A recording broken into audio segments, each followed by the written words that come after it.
नेते राहुल गांधींनी निवडणूक आयोगावर काही गंभीर आरोप केले। देशातील निवडणुकांमध्ये घोटाळा होत असल्याचा आरोप त्यांनी केलेला आहे। महाराष्ट्रात 5 महिन्यात 5 वर्षांपेक्षा जास्त मतदार वाढलेत असा आरोप त्यांनी केला। त्याचबरोबर महाराष्ट्रात लोकसभेच्या निवडणुकीत इंडिया आघाडीचा विजय झाला, पण विधानसभेच्या निवडणुकीत मात्र इंडिया आघाडी पराभूत कशी काय झाली असा सवालही राहुल गांधींनी उपस्थित केलेला आहे।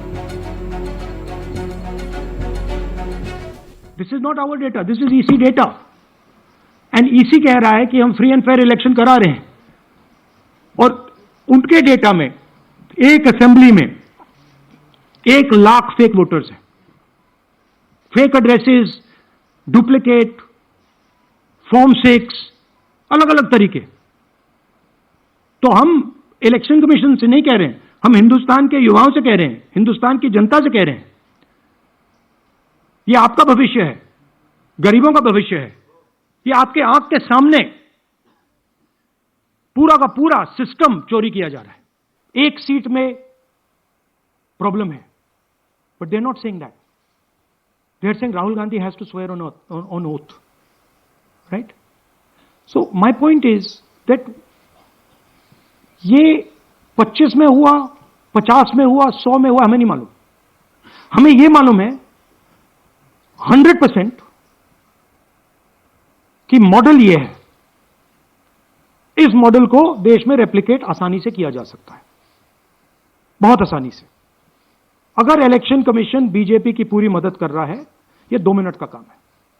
इलेक्शन कमिशनने कॉम्प्रिहेन्सिव्ह अशा प्रकारचं त्याचं पुनरावलोकन करणं हेच वोटर लिस्ट सुधारण्याकरता महत्त्वाचं आहे।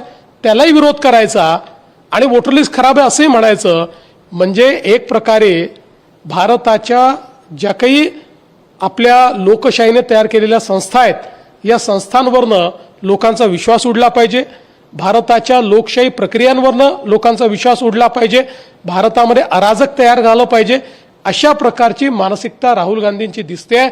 कारण त्यांना त्यांच्या पक्षाकरता पुढे भविष्य दिसत नाहीये। कमिशन याद्या देत नाही कोण म्हणाला असं? अरे त्यांचा खोटा आरोप आहे, त्यांच्या खोट्या आरोपावर बिनबुडाचे आरोप जे आहेत, निवडणूक आयोगाने 5-10 जिल्ह्यांचं गणित त्यांच्यासमोर मांडलं होतं।